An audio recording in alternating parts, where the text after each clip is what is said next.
నమస్కారం ఘంటారావానికి స్వాగతం. ముందుగా ప్రధానాంశాలు. ఉత్తర తెలంగాణలో ప్రజల్ని వెంటాడుతున్న వరద కష్టాలు. జల దిగ్బంధంలోనే గ్రామాలు, సహాయక చర్యలు ముమ్మరం.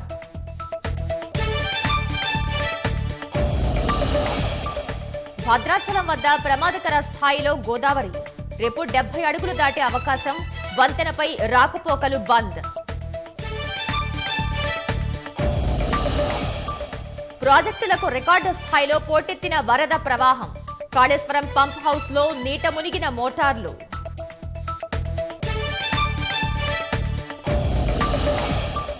కేసీఆర్ అవినీతికి కాళేశ్వరం ప్రాజెక్టు బలైందని కాంగ్రెస్ ఆరోపణ. 4 ఏళ్లు నీళ్లు ఎత్తిపోయలేని పరిస్థితి ఏర్పడిందని రేవంత్ వ్యాఖ్య. సింగపూర్ పారిపోయిన శ్రీలంక అధ్యక్షుడు గొటబాయ. హింసాత్మక ఘటనలతో కొలంబో పశ్చిమ ప్రావిన్స్ లో కర్ఫ్యూ.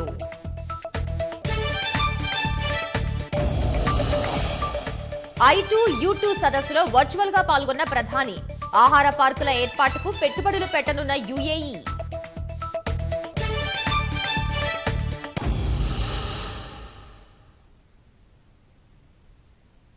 రాష్ట్రంలో కురుస్తున్న భారీ వర్షాలతో పాటు ఎగువ రాష్ట్రాల నుంచి వస్తున్న వరదతో గోదావరి ఉగ్ర రూపం దాల్చింది.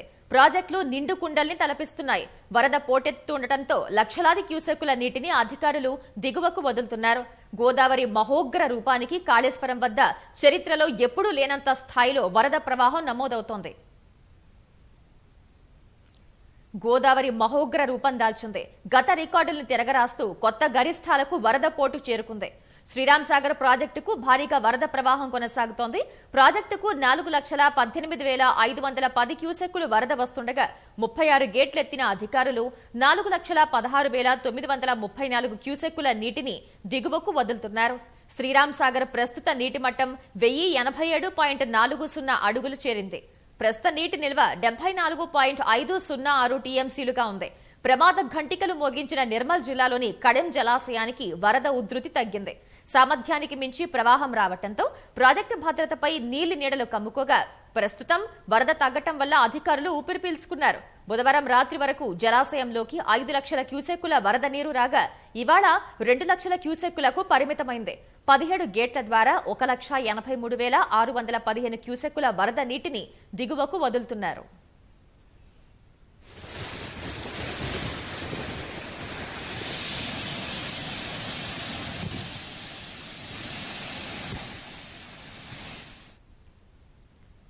గోదావరి మహోగ్ర రూపంతో రికార్డు స్థాయిలో వరద నమోదవుతున్నట్లు కేంద్ర జల సంఘం ప్రకటించింది. 1995 అక్టోబర్ 10న సముద్ర మట్టానికి 14.3 మీటర్ల ఎత్తులో గోదావరి నీటి మట్టం వచ్చిందని, తాజాగా 14.8 మీటర్ల ఎత్తు నుంచి గోదావరి నీరు ప్రవహించిందని పేర్కొంది.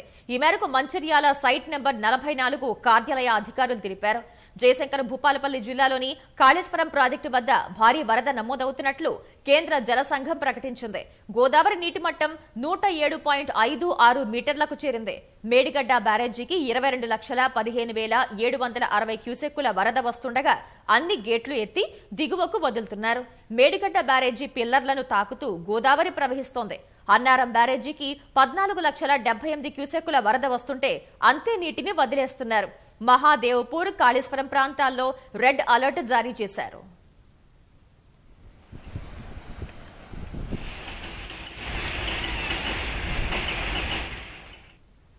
దేవాదుల ఇంటెక్ వెల్ వద్ద 91.30 మీటర్లను వరద ప్రవాహాన్ని దాటింది.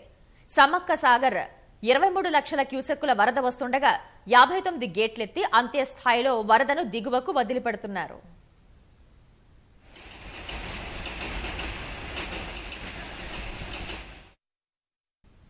భారీ వరదతో కాళేశ్వరం పంప్ హౌస్ నీట మునిగిపోయింది. పంప్ హౌస్ లోకి క్రమంగా నీరు చొచ్చుకు వచ్చింది. 17 మోటార్లు నీటిలో మునిగాయి. 2 టీఎంసీ 1 టీఎంసీ నీటిని తోడే ఈ పంపులు మునిగిపోయాయి. కంట్రోల్ రూమ్ వరకు వరద చేరుకోవడంతో పంప్ హౌస్ ప్రమాదకర స్థాయికి చేరుకుంది. వరద ఉధృతి గమనించి పంప్ హౌస్ ను ఇంజనీర్లు ముందుగా ఖాళీ చేశారు. 4 రోజులుగా ఉధృతి అధికంగా ఉన్న నిన్నటి నుంచి మరింత పెరుగుతోంది. మేడిగడ్డ బ్యారేజీ పిల్లర్లను తాకుతూ గోదావరి ప్రవహిస్తోంది. తెలంగాణ, మహారాష్ట్ర వంతెన ఆనుకుంటూ గోదావరి ప్రవహిస్తోంది. మేడిగడ్డ వద్ద ఉధృతి పెరగటం ఆందోళన కలిగిస్తోంది. బ్యారేజీ కంట్రోల్ రూమ్, సిఆర్పీఎఫ్ క్యాంప్ కార్యాలయాన్ని వరద చుట్టుముట్టడంతో ఇంజనీర్లు, సిఆర్పీఎఫ్ సిబ్బంది అందులో చిక్కుకుపోయారు. వారిని రక్షించేందుకు ప్రయత్నాలు చేస్తున్నా వరదల వల్ల ఆటంకాలు ఏర్పడుతున్నాయి. అటు పెద్దపల్లి జిల్లా మంథని మండలంలోని సరస్వతి పంప్ హౌస్ కూడా నీట మునిగింది. నీటిని ఎత్తిపోసే 12 మోటార్లు వరద నీటిలో మునిగిపోయాయి.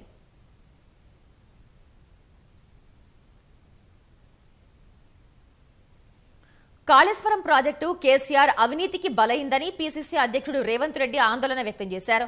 వరదలో మునిగిన పంప్ హౌస్ల వల్ల 3-4 ఏళ్లు నీళ్లు ఎత్తిపోయలేని పరిస్థితి తలెత్తిందని రేవంత్ రెడ్డి పేర్కొన్నారు. ఇప్పటికైనా వరదల దృష్ట్యా కేంద్రం సహాయక చర్యలు చేపట్టేలా రాష్ట్ర ప్రభుత్వం విజ్ఞప్తి చేయాలని ఆయన కేసీఆర్ కు సూచించారు.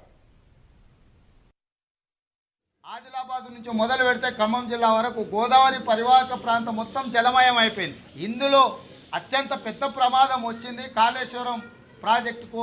ఇవాళ కాళేశ్వరం ప్రాజెక్టు నీట మునిగిపోయింది. ఇవాళ కాళేశ్వరంలో 3వ టీఎంసీ సంగతి దేవుడెరుగు. ఈరోజు కాళేశ్వరం ప్రాజెక్టు నీళ్లలో మునిగిపోవడం వల్ల ఇంకొక 3-4 సంవత్సరాలు కాళేశ్వరంలో నీళ్ళు ఎత్తలేని పరిస్థితి. మొత్తం లిఫ్టులు పంపులు నీళ్లలో మునిగిపోయి ఎక్కడికక్కడ జలమయం అయిపోయినాయి. 38,000 కోట్లతో ప్రారంభించిన కాంగ్రెస్ పార్టీ ప్రాణహిత చేవెళ్లను రీడిజైనింగ్ల పేరు మీద 1,40,000 కోట్లకు పెంచిండు. 1,00,000 కోట్ల అవినీతి జరిగి 1,00,000 కోట్లు ఖర్చు పెట్టిన తర్వాత నిర్మించిన కాళేశ్వరం ఇవాళ నిండుగా నీట మునిగిపోయింది. దీంట్లో డిజైన్ల లోపం ఉంది, నిర్లక్ష్యం ఉంది, కేసీఆర్ అవినీతి ఉంది.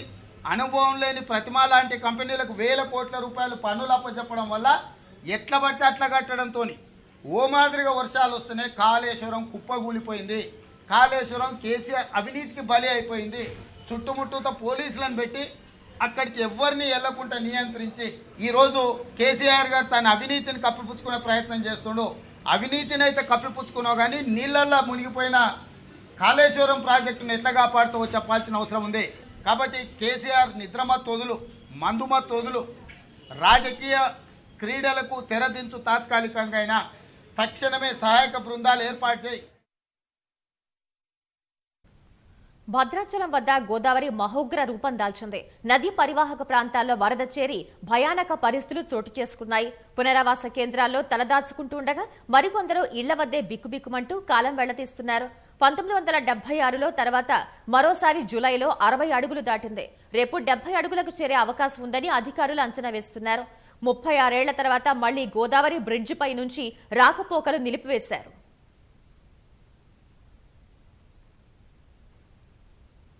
భద్రాచలం వద్ద గోదావరి వరద ప్రవాహం ప్రమాదకర స్థాయిని దాటి ప్రవహిస్తోంది. ఇప్పటికే 62 అడుగులు దాటిన నీటి మట్టం మరింత పెరుగుతోంది. ఫలితంగా తీర ప్రాంత వాసుల్లో గుబులు పుడుతోంది. 1986లో గోదావరి వరదలకు భద్రాచలం పట్టణానికి తీవ్ర నష్టం వాటిల్లింది. ఆలయ పరిసరాల్లోని కాలనీలన్నీ నీట మునిగాయి. ఈ సమస్యను గుర్తించిన అప్పటి ప్రభుత్వం కరకట్ట నిర్మాణానికి శ్రీకారం చుట్టింది. ఇప్పుడు ఈ కరకట్టే శ్రీరామ రక్షగా మారింది. దాదాపు 80 అడుగులు వచ్చినా తట్టుకునేలా కరకట్ట నిర్మించారు. చాలా సంవత్సరాల తర్వాత మళ్లీ గోదావరి నీటి మట్టం భారీగా పెరగటంతో వరద నీరు ఏకంగా కరకట్టను తాకింది.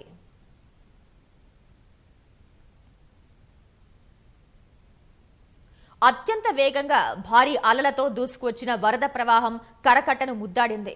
మొదటి ప్రమాద హెచ్చరిక 43, రెండో ప్రమాద హెచ్చరిక 48, మూడో ప్రమాద హెచ్చరిక 53 అడుగులకు ఉంది.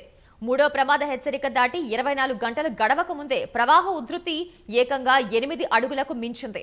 గంటకు పెరుగుతూనే వచ్చింది. బుధవారం 14 లక్షల నుంచి 15 లక్షల క్యూసెక్కుల వరద దిగువకు రాగా ప్రస్తుతం సుమారు 19 లక్షల క్యూసెక్కులు దాటి ప్రవహిస్తోంది.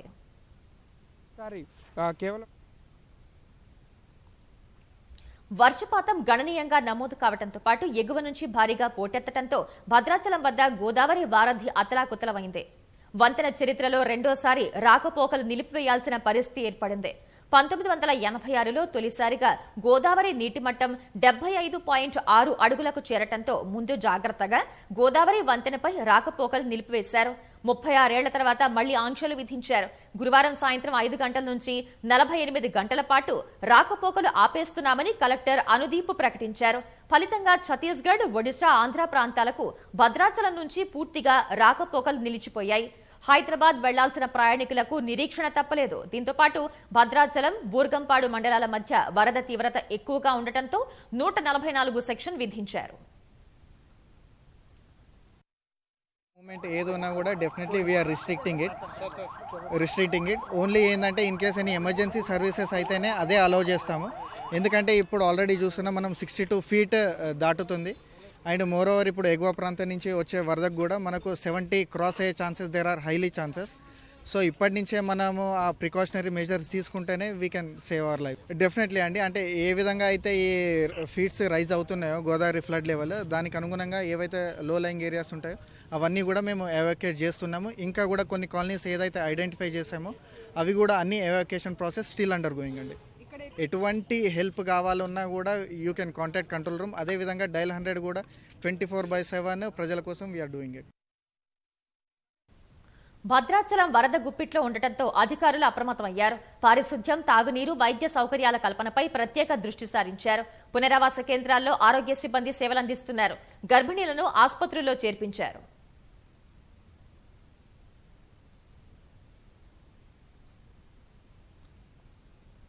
ఇక భద్రాచలం వద్ద గోదావరి నీటి మట్టం రేపు 70 అడుగులకు చేరే అవకాశం ఉందని అధికారులు అంచనా వేస్తున్నారు. ఒకవేళ 70 అడుగులు దాటితే ఎలాంటి పరిస్థితులు తలెత్తుతాయో మా ప్రతినిధి లింగయ్యని అడిగి తెలుసుకుందాం. లింగయ్య, భద్రాచలం వద్ద నీటి మట్టం 70 అడుగులు దాటితే తలెత్తే పరిణామాలేంటి? అంటే ఇప్పటికే భద్రాచలం వద్ద గోదావరి నీటి మట్టం అనూహ్యంగా పెరుగుతూ వస్తుంది శ్వేత. దీంతో అధికార యంత్రాంగం పూర్తి స్థాయిలో అప్రమత్తమైంది. అయినప్పటికీ కూడా రేపు ఉదయానికల్లా భద్రాచలం వద్ద గోదావరి నీటి మొత్తం ఎవరూ ఊహించని పరిస్థితుల్లో అనూహ్యంగా 70 అడుగుల వరకు చేరవచ్చని అధికారులు అంచనా వేస్తున్నారు. ఇప్పటికే రాష్ట్ర ప్రభుత్వ ప్రధాన కార్యదర్శి, అదేవిధంగా రవాణా శాఖ మంత్రి పువ్వాడజయ్ కాసేపటి క్రితం టెలికాన్ఫరెన్స్ 3 జిల్లాల అధికారులు, భూపాలపల్లి జిల్లా, అదేవిధంగా ములుగు, భద్రాద్రి కొత్తగూడెం జిల్లా అధికారులతో టెలికాన్ఫరెన్స్ నిర్వహించారు. ఈ టెలికాన్ఫరెన్స్ లో అత్యంత కీలకమైన విషయాలను ఉన్నతాధికారులకు మంత్రి అదేవిధంగా సిఎస్ వివరించారు. ఇందులో అత్యంత వేగంగా వస్తున్న వరద ప్రవాహం అతి వేగంగా వస్తున్నట్టుగా అధికారులు హెచ్చరికలు జారీ చేశారు. ఈ నేపథ్యంలో భద్రాచలం వరకు వరద ప్రవాహం అత్యంత వేగంగా దాదాపు ఇప్పటి వరకు 15 లక్షల క్యూసెక్కుల నీరు మాత్రమే, ప్రవాహం వేగం మాత్రమే 15 లక్షల క్యూసెక్కుల ప్రవాహం వరకు భద్రాచలం వరకు వచ్చి చేరింది. కానీ ఈ రాత్రికి 30 లక్షల క్యూసెక్కుల నీరు దిగువకు వచ్చే అవకాశం ఉందని చెప్పి అధికారులు అంచనా వేస్తున్నారు. ముఖ్యంగా సమ్మక్క సారక్క ప్రాంతం బ్యారేజ్ నుంచి 27 లక్షల క్యూసెక్కుల నీరు భద్రాచలంకు వచ్చి చేరే అవకాశం ఉన్నట్టుగా అధికారులు భావిస్తున్నారు. 27 లక్షలతో పాటు ఇప్పుడు ప్రస్తుతం భద్రాద్రి కొత్తగూడెం జిల్లాలోని తాలిపేరు జలాశయం నుంచి కూడా కొంత నీరు దిగువకు వస్తుంది. దీంతో మొత్తం 30 లక్షల క్యూసెక్కుల నీరు భద్రాచలం వద్ద చేరే అవకాశం ఉంది. దీంతో భారీగా ఊహించని రీతిలో భద్రాచలం వద్ద నీటి మట్టం పెరిగే అవకాశం ఉందని అధికారులు అంచనా వేస్తున్నారు. దాదాపు రేపు ఉదయానికి 70 అడుగులకు చేరవచ్చు అని చెప్పి అధికారులు అంచనా వేస్తున్నారు. ఈ నేపథ్యంలో మరింత అప్రమత్తమై ఇప్పటికే కరకట్టను పూర్తి స్థాయిలో తాకింది నీటి మట్టం. దీంతో మరింత అక్కడ వడి వేగంతో వచ్చే ప్రవాహ వేగం మొత్తం ఆ కరకట్టలను కూడా తాకవచ్చు అని చెప్పి అధికారులు అంచనా వేస్తున్నారు. ఈ నేపథ్యంలో భద్రాచలం పట్టణంలోని చాలా ప్రాంతాలు, లోతట్టు ప్రాంతాలు, ఇప్పుడు 5 కాలనీలు పూర్తిగా ఇప్పటికే జల దిగ్బంధంలో ఉన్న నేపథ్యంలో మరింత లోతట్టు ప్రాంతాలకు ముంపు వాటిల్లే అవకాశం ఉంది. అదేవిధంగా గోదావరి పరివాహక ప్రాంతాల్లోని ముఖ్యంగా వాజేడు, వెంకటాపురం, చర్ల, దుమ్ముగూడెం ఈ మండలాలతో పాటు పినపాక నియోజకవర్గంలోని పినపాక, మనుగురు, అశ్వాపురం, బుర్గంపాడు మండలాలకు పూర్తి స్థాయిలో మరింత ముంపు వాటిల్లే అవకాశం ఉందని చెప్పి అంచనా వేస్తున్నారు. ఆ దిశగా పూర్తి స్థాయిలో ప్రాణ నష్టం లేకుండా, ఆస్తి నష్టం లేకుండా చర్యలు తీసుకుంటామని చెప్పి అధికారులు చెప్తున్నప్పటికీ ఒక భయకంపితమైన వాతావరణం, ఒక ఆందోళనకరమైన వాతావరణం అయితే 70 అడుగులకు చేరితే స్పష్టంగా ఒక ఆందోళనకరమైన వాతావరణం అయితే కనిపించే అవకాశం కనిపిస్తుంది. రైట్, ధన్యవాదాలు లింగయ్య. రాష్ట్రం నుంచి ప్రమాదకర స్థాయిలో పోటెత్తుతున్న వరద ఆంధ్రప్రదేశ్లోని పోలవరం, ధవళేశ్వరం వైపు దూసుకువెళ్తోంది. భద్రాచలం లాగానే ధవళేశ్వరం వద్ద కూడా కాసేపట్లో 3వ ప్రమాద హెచ్చరిక ప్రకటించే అవకాశం ఉంది. ఎగువ నుంచి వస్తున్న వరదతో పోలవరం వద్ద గోదావరి ఉప్పొంగి ప్రవహిస్తోంది. ఎగువ నుంచి వస్తున్న భారీ వరదతో పోలవరం ప్రాజెక్టు వద్ద గోదావరి ఉధృతంగా ప్రవహిస్తోంది. పోలవరం స్పిల్వే వద్ద నీటి మట్టం 34.6 మీటర్లకు చేరింది. 48 గేట్ల ద్వారా 15.67 లక్షల క్యూసెక్కుల నీటిని దిగువకు విడుదల చేస్తున్నారు. ధవళేశ్వరం కాటన్ బ్యారేజీకి గోదావరి వరద ఉధృతి అంతకంతకు పెరుగుతోంది. ప్రస్తుతం బ్యారేజీలో నీటి మట్టం 16 అడుగులుగా చేరింది. బ్యారేజీలోకి ఇన్ఫ్లో 16.42 లక్షల క్యూసెక్కులుగా ఉండగా వచ్చిన నీటిని వచ్చినట్లు దిగువకు వదులుతున్నారు. 2వ ప్రమాద హెచ్చరిక కొనసాగుతోంది. ఏ క్షణంలోనైనా 3వ ప్రమాద హెచ్చరిక జారీ చేసే అవకాశం ఉంది. సిడబ్ల్యూసీ అంచనా ప్రకారం గోదావరి నదికి 28 లక్షల క్యూసెక్కుల వరద నీరు వచ్చే అవకాశం ఉందని Godavari delta chief engineer Satish Kumar వెల్లడించారు. మొండెపులంక వద్ద బలహీనంగా ఉన్న ఏటి గట్టును ఆయన పరిశీలించారు. థర్డ్ వార్నింగ్ అంటే మనకి 17.75 feet water reading, 17 lakh cusecs మనకి డిశ్చార్జ్ వస్తుంది. ఇది క్రమేపీ పెరిగి మనకి దగ్గర దగ్గర 23 లక్షల వరకు కూడా రేపు సాయంకాలానికి రీచ్ అయ్యే అవకాశం ఉంది. ఇది మనకి అప్పర్ క్యాచ్మెంట్ ఏరియాలో రెయిన్స్ కనుక కంట్రోల్ అయినట్టయితే మనకి ఇంకా పెరగడం అనేది ఆగుతుంది. లేదంటే అది క్రమేపీ ఇంకా పెరుగుతూనే ఉంటుంది. ఈరోజు 12 గంటలకి మన భద్రాచలం దగ్గర 60.10 రీడింగ్ మెయింటైన్ అవుతుంది. ఇది క్రమేపీ పెరిగి 66 వరకు కూడా రావచ్చు అనేటువంటి అంచనాలు ఉన్నాయి. 6 జిల్లాల్లోని 42 మండలాల్లో 524 గ్రామాలపై వరద ప్రభావం చూపే సూచనలున్నాయని విపత్తు నిర్వహణ సంస్థ తెలిపింది. గోదావరి పరివాహక ప్రాంత ప్రజలు అప్రమత్తంగా ఉండాలని, జాగ్రత్తలు తీసుకోవాలని ఏపీ రాష్ట్ర విపత్తు నిర్వహణ సంస్థ అప్రమత్తం చేసింది. ఉమ్మడి ఆదిలాబాద్, నిజామాబాద్ జిల్లాలను వరదలు ముంచెత్తుతున్నాయి. పలుచోట్ల రహదారులు కొట్టుకుపోయి రాకపోకలు స్తంభించాయి. మంచిర్యాలలో పలు కాలనీల్లోకి గోదావరి పోటెత్తింది. ఆసిఫాబాద్ జిల్లాలో గర్భిణిని కాపాడబోయి గల్లంతైన 2 సహాయక సిబ్బంది మృతదేహాలు లభ్యమయ్యాయి. ఉమ్మడి ఆదిలాబాద్ జిల్లాలో వరద పోటుకు ప్రజలు తీవ్ర ఇబ్బందులు పడుతున్నారు. నిర్మల్ జిల్లా లక్ష్మణచాంద మండలంలోని వడ్డ్యాల్లో బుధవారం రాత్రి చెరువు అలుగునీటిలో జారిపడి దాసరి శోభారాణి అనే వివాహిత కొట్టుకుపోయింది. కొమరం భీం ఆసిఫాబాద్ జిల్లాలోని దాహేగాం మండలం పెసరకుంట పెద్దవాగు ఉధృతిలో కొట్టుకుపోయిన సింగరేణి రెస్క్యూ టీంలోని 2 కార్మికుల మృతదేహాలు లభ్యమయ్యాయి. గర్భిణిని కాపాడబోయి వీరిరువురు మృత్యువాత పడ్డారు. మృతులు సతీష్, రాము మంచిర్యాల జిల్లా శ్రీరాంపూర్లో బొగ్గు గనులలో విధులు నిర్వహిస్తున్నారు. తీసామండి ఇక్కడ నుంచి అక్కడ దాకా వచ్చింది.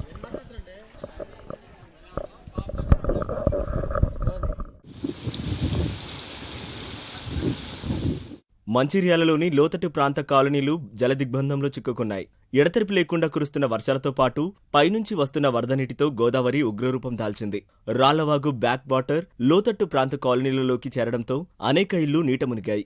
ఇప్పటికే Ramnagar, LIC colony, Balaji Nagar, Padmashali colony, NTR Nagar, bypass road, Lakshmi Nagar, Aditya incline, పాత మంచిర్యాల సరిహద్దులలోని నివాస గృహాలు నీట మునిగాయి. ప్రధానంగా లక్ష్మీనగర్, ఎల్ఐసి కాలనీ, రామ్నగర్ కాలనీలలో పెద్ద పెద్ద భవనాలు నీటిలో మునిగిపోవడంతో మత్స్యకారుల సహకారంతో తెప్పలపై బాధితుల్ని తీసుకువచ్చారు. మరికొందరిని గుర్రాలపై తరలించారు. పట్టణంలోని వరద బాధిత ప్రాంతాలను జిల్లా కలెక్టర్ భారతి హోలీకేరి, ఎమ్మెల్యే దివాకర్ రావు పరిశీలించి సహాయక చర్యలు అందించారు. ముంపు బాధితులను అప్రమత్తం చేస్తూ పట్టణంలో ఏర్పాటు చేసిన కేంద్రాలకు తరలించారు. సింగరేణి రెస్క్యూ టీంలు ముంపునకు గురైన కాలనీలలో రక్షణ చర్యలు చేపట్టాయి.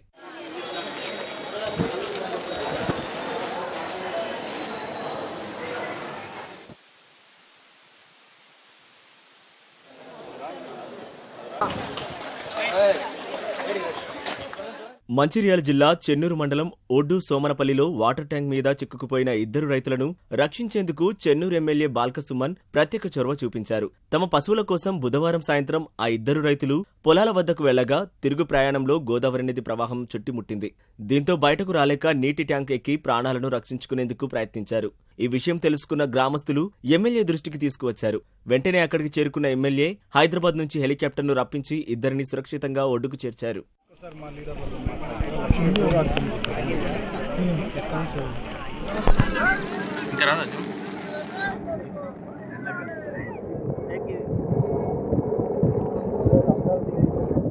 నిజామాబాద్ నగరం ఖానాపూర్ సమీపంలో సైకిల్పై వెళ్తున్న వ్యక్తి వాగులో పడి గల్లంతయ్యాడు. గమనించిన స్థానికులు ఎంత ప్రయత్నించినా వ్యక్తి ఆచూకీ లభించకపోవడంతో కంట్రోల్ రూమ్కు సమాచారం అందించారు. ఘటనా స్థలానికి చేరుకున్న అధికారులు గాలింపు చర్యలు చేపట్టారు. జక్రాన్పల్లి మండలంలోని కేష్పల్లిలో వైద్యం అందక గ్రామానికి చెందిన హోటల్ శంకరయ్య అనే వ్యక్తి మృతి చెందాడు. గ్రామం చుట్టూ వరద నీరు చేరి రహదారులు కొట్టుకుపోయాయి. నందిపేటలో మరో చెరువుకు గండిపడింది. బుధవారం సత్తారు చెరువుకు గండిపడి నీటి ప్రవాహం గ్రామంలోని వీధులతో పాటు పెద్ద చెరువులోకి చేరింది. తాజాగా పెద్ద చెరువుకు గండిపడి నీరు గోదావరిలోకి చేరుతోంది.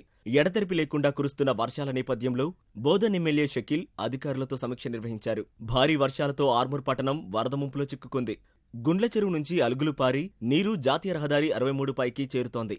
నిజామాబాద్ నుంచి ఆర్మూర్ వచ్చే ఈ రహదారిని పోలీసులు మూసివేశారు. ద్విచక్ర వాహనదారులు ఎట్టి పరిస్థితుల్లోనూ ఈ దారి గుండా ప్రయాణించవద్దని విజ్ఞప్తి చేశారు.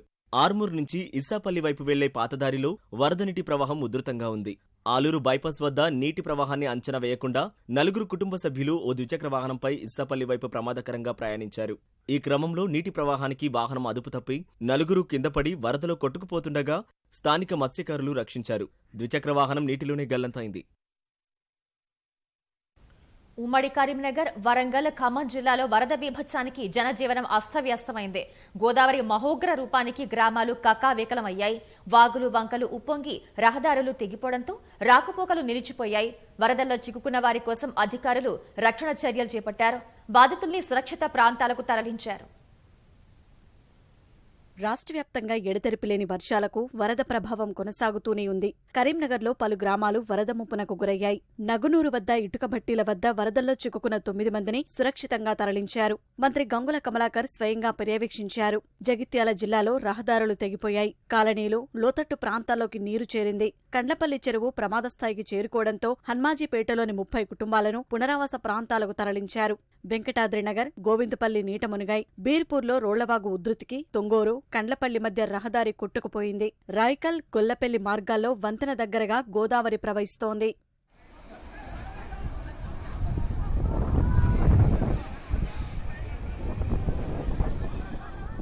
పెద్దపల్లి జిల్లా మంథనిలో 2 రోజులుగా వ్యాపార, వాణిజ్య సముదాయాలతో పాటు ఇళ్లలోకి భారీగా వరద నీరు చేరటంతో ప్రజలు నానా అవస్థలు పడుతున్నారు.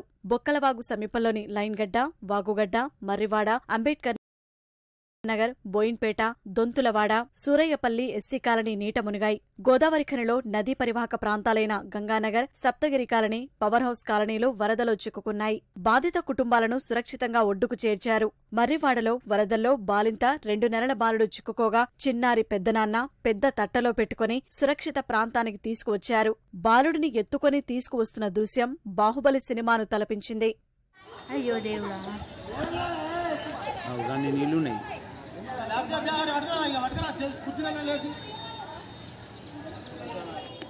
భూపాలపల్లి జిల్లాలోని మహదేవ్పూర్, పలిమేల, కాటారం మండలంలో పరిస్థితి భయానకంగా మారింది. గోదావరి ఉగ్రరూపానికి పెద్దంపేట, అన్నారం, చండ్రుపల్లి, నాగపల్లి, మద్దులపల్లి, పల్గుల, కుంట్లం, కన్నేపల్లి, బీరాసాగర్, పూస్కుపల్లి గ్రామాలు జలదిగ్బంధంలో చిక్కుకున్నాయి. కాటారం మండలం దామెరకుంటలోకి వరద పోటెత్తడంతో ఎడ్లబండిలో పునరావాస కేంద్రానికి ప్రజలు తరలి వెళ్లారు. పెద్దంపేట వాగు వంతెన వద్ద రహదారి ధ్వంసం కావడంతో రాకపోకలు నిలిచిపోయాయి. హనుమకొండ జిల్లా పరకాలలో పంటలు నీట మునిగాయి. వాగులు, వంకలు పొంగిపొర్లుతున్నాయి. చలివాగు ఉధృతంగా ప్రవహిస్తుంది. గణసముద్రం వరద ధాటికి ఉప్పొంగుతోంది.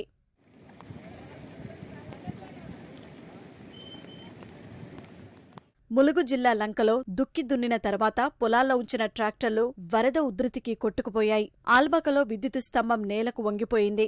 ఏటూరు నాగారం మండలం కొయ్యగూడ, రామ్నగర్, లంబాడి తండా గ్రామానికి రాకపోకలు నిలిచిపోయాయి. వెంకటాపురం మండలంలో పెరుగుతున్న గోదావరి వరద ఉధృతికి టేకులబోరు, వెంగళరావుపేట, చర్చిపేట, సురవీడు కాలనీ, గాండ్ల బజార్ లోతట్టు ప్రాంతాల్లోని ఇళ్లలోకి వరద నీరు చేరింది.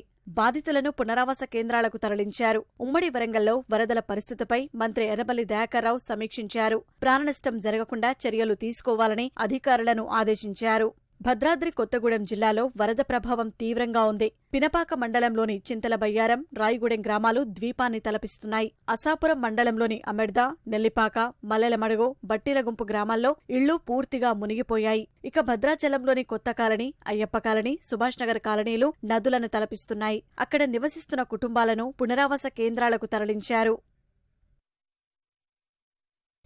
భారత వ్యాప్తంగా సమీకృత ఆహార పార్కుల అభివృద్ధికి $2 బిలియన్ పెట్టుబడి పెట్టేందుకు యుఏఈ ముందుకు వచ్చింది. భారత్ సహా అగ్రరాజ్యం అమెరికా, ఇజ్రాయెల్, యుఏఈలతో ఏర్పడిన I2U2 కూటమి తొలి భేటీ సందర్భంగా ఈ మేరకు అంగీకారం కుదిరింది. వర్చువల్ గా జరిగిన ఈ భేటీకి ప్రధానమంత్రి నరేంద్ర మోదీ, అమెరికా అధ్యక్షుడు జో బైడెన్, ఇజ్రాయెల్ ప్రధాని యెయిర్ లాపిడ్, యుఏఈ అధ్యక్షుడు మహమ్మద్ బిన్ జాయద్ పాల్గొన్నారు. I అంటే భారత్, ఇజ్రాయెల్, U అంటే అమెరికా, యుఏఈ అర్థం స్ఫురించేలా I2U2 పేరును నిర్ణయించారు. ఆహార భద్రతా సంక్షోభం, శుద్ధ ఇంధనం సహా దీర్ఘకాలిక ఆహార ఉత్పత్తి సరఫరా కోసం సృజనాత్మక మార్గాలపై చర్చించినట్లు I2U2 భేటీ ఓ సంయుక్త ప్రకటనలో తెలిపింది. I2U2 కూటమి తొలి సదస్సులోనే సానుకూల అజెండా ఏర్పడిందని ప్రధాని మోదీ అన్నారు. అంతర్జాతీయంగా ఏర్పడిన అనిశ్చిత పరిస్థితుల మధ్య ఈ సదస్సు కార్యాచరణ ఆదర్శంగా నిలుస్తుందని ప్రధాని అన్నారు. కలిసి పనిచేయడంపై పలు కీలక రంగాలను గుర్తించి I2U2 కూటమి ద్వారా ముందుకు సాగనున్నట్లు ప్రధాని తెలిపారు. पहली समिट में से ही I2U2 ने एक सकारात्मक एजेंडा स्थापित कर लिया है. हमने कई क्षेत्रों में ज्वाइंट प्रोजेक्ट्स की पहचान की है और उनमें आगे बढ़ने का रोड मैप भी बनाया है. I2U2 फ्रेमवर्क के तहत हम जल, ऊर्जा, परिवहन, पेश, स्वास्थ्य और खाद्य सुरक्षा के 6 महत्वपूर्ण क्षेत्रों में ज्वाइंट इन्वेस्टमेंट बढ़ाने के लिए सहमत हुए हैं. ये स्पष्ट है कि I2U2 का विजन प्रोग्रेसिव और प्रैक्टिकल है. अपने देश की परस्पर स्ट्रेंथ, कैपिटल, एक्सपर्टाइज और मार्केट्स को मोबिलाइज करके हम अपने एजेंडा को गति दे सकते हैं. ప్రజాగ్రహంతో స్వదేశం శ్రీలంకను వెడిన ఆ దేశ అధ్యక్షుడు గొటబయ రాజపక్స దేశాలు దాటుతున్నారు. మిన్నంటిన ఆగ్రహ జ్వాలల నడుమ మాల్దీవులు చేరిన గొటబయ రాజపక్స అక్కడి నుంచి సింగపూర్ చేరుకున్నారు. గొటబయ సింగపూర్కు వచ్చిన విషయాన్ని అక్కడి ప్రభుత్వం ధృవీకరించింది. మరోవైపు సురక్షితమైన ప్రదేశాన్ని చేరే వరకు గొటబయ రాజీనామా చేసే అవకాశాలు కనిపించడం లేదు.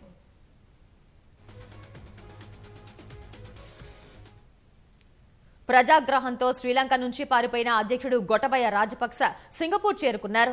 మాల్దీవుల నుంచి సౌదీ ఎయిర్లైన్ కు చెందిన SV788 విమానంలో గొటబయ రాజపక్స సింగపూర్ చేరుకున్నారు. రాజపక్స సింగపూర్ చేరిన విషయాన్ని అక్కడి ప్రభుత్వం ధృవీకరించింది. ప్రైవేట్ పర్యటనలో భాగంగా రాజపక్స సింగపూర్ వచ్చినట్లు తెలిపింది. గొటబయ రాజపక్స చాంగి అంతర్జాతీయ విమానాశ్రయంలో దిగినట్లు ధృవీకరించింది. అయితే తమ వద్ద నుంచి గొటబయ రాజపక్స ఎలాంటి రక్షణ కోరలేదని సింగపూర్ ప్రభుత్వం స్పష్టం చేసింది. సింగపూర్ నుంచి సౌదీ అరేబియాలోని జద్దా వెళ్లే యోచనలో గొటబయ రాజపక్స ఉన్నట్లు కథనాలు వెలువడుతుండగా అధికారిక వర్గాలు తోసిపుచ్చుతున్నాయి. గొటబయ సింగపూర్లోనే ఉంటారని చెబుతున్నాయి.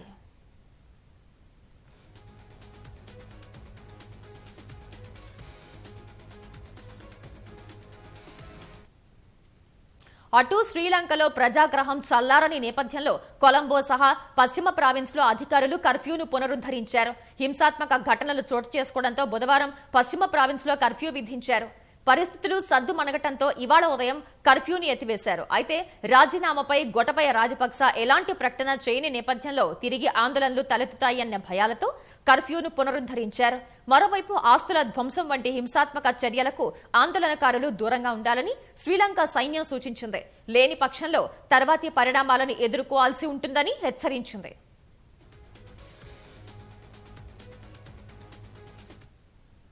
మరోవైపు కొన్ని ప్రభుత్వ భవనాలను ఖాళీ చేస్తామని ఆందోళనకారులు ప్రకటించారు.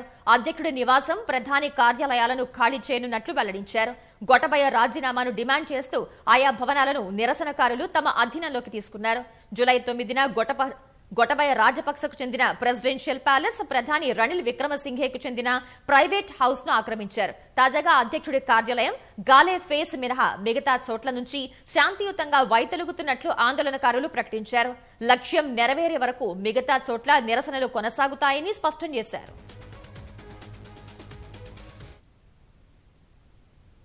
ప్రముఖ గాయకుడు దలేర్ మెహందీకి పటియాల కోర్టు 2 ఏళ్ల జైలు శిక్ష విధించింది. 2003లో మానవ అక్రమ రవాణా కింద నమోదైన కేసులో కోర్టు ఈ మేరకు శిక్ష వేసింది. కోర్టు తీర్పు నేపథ్యంలో ఈ కేసులో బెయిల్పై ఉన్న దలేర్ ను పంజాబ్ పోలీసులు అదుపులోకి తీసుకున్నారు. పలు దేశాల్లో పాటలు పాడటానికి వెళ్లినప్పుడు తన వెంట కొంతమందిని తాత్కాలిక వీసాలతో తీసుకువెళ్లి అక్కడే వదిలేసినట్లు దలేర్ పై ఆరోపణలు ఉన్నాయి. విదేశాల్లో స్థిరపడాలి అనుకునే వారి నుంచి దలేర్ డబ్బులు తీసుకునేవాడు అనే అభియోగాలను మోపిన పోలీసులు వాటిని సాక్ష్యాలతో సహా రుజువు చేయడంతో కోర్టు తీర్పునిచ్చింది. పంజాబీ పాప్ సింగర్ గా పేరుగాంచిన దలేర్ మెహందీ బాలీవుడ్ తో పాటు తెలుగులోనూ పలు సూపర్ హిట్ చిత్రాల్లో పాటలు పాడారు.